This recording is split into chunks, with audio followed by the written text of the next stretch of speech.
So was that a developer selling us the bag of goods? This was actually the person who, the company that did actually build it. So he was saying, we did not put those other things in place, so because it was never put in place originally, the cost would be extremely expensive. And he would not even recommend it. Was the library built to have a second story? No. Okay. And the library ran into difficulties, so the elimination of these other sites, I think was concerning people that this is like 5, and it's like what happened to the other 3 or whatever. And I know I lived across from when the library was built, and they ran into difficulties and over expenses and that type of thing. So that's probably some of the concerns, is that the library site behind can do parking, which I think we should investigate, but can't really facilitate and then be off the street. And then the public safety building is a little bit off the beaten track.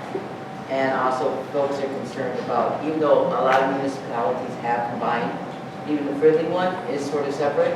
So you don't have folks who are scared to go to the police department, going to the city hall, pay their water bill or whatever. And so that's where those 2 sites got eliminated. But then the reconstruction of the city hall as it exists was the other option that sort of got poo-pooed, because you just can't really destroy it and build it up again. So that's why we're left with these 2. So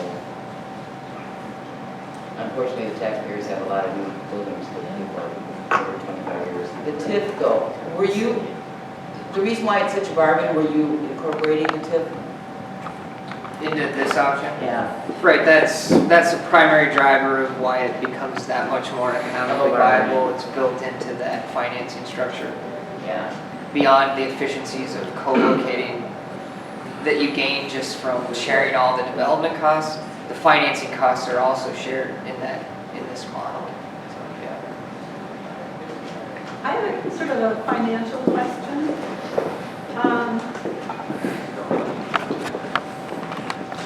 You know, just some facts and figures. What did the most recent owner pay for the building at 40th and Central? And what did we pay for it? Because I don't think they put much money into it, from what I could tell. So there's that. And I also have a second question is the principal from Swervo and 500 LLC also involved with the lattice? Great question. I'll address the last one. No connection whatsoever between the previous owner and the current development team. So completely extracted from the transaction. Okay. Working with that company compelled us in many ways to take that bold step in acquiring it. And we bought it from 500 LLC, Swervo, for 2.8. He purchased it for 2.2 out of foreclosure. So the bank lost a couple of $1 million on the deal. I can't remember what year. He's had it for Probably 6 years. Yeah, 5 or 6 years. So it was a fair market transaction in our estimation. So it wasn't like double or anything? No. Okay. The tax assessed value was $2.9 million for all the properties in this equation. So, Thank you. yep.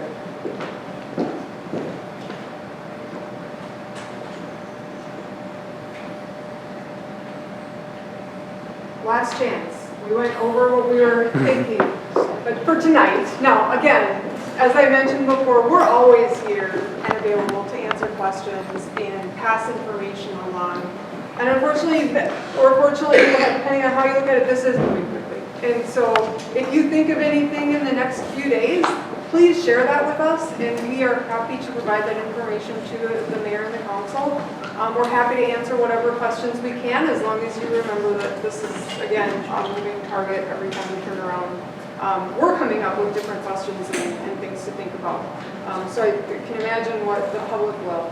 I have business cards. I'm going to leave those here. Please take them. Please share whatever information you have. If it may not be a response back from me, it may come back from Aaron or Kevin or someone else, but we really do want to be able to provide that information. So thank you all for taking your time on a Wednesday evening, when it's actually somewhat nice out right now, and being here. I appreciate your time. I know we all work to get this information out to you. We will put it out on the website. Then our communications coordinator will get that information out. He's recording the presentation as well, but more it's the pros and cons and the numbers and some of that really basic information that I think is most important for everyone to be thinking about. And as was mentioned, we are asking the council to make a pretty big decision on Monday. So feel free to, again, share information and ask questions of us before then. That's one step. There will certainly be many more steps after Monday, but that is a pretty significant one.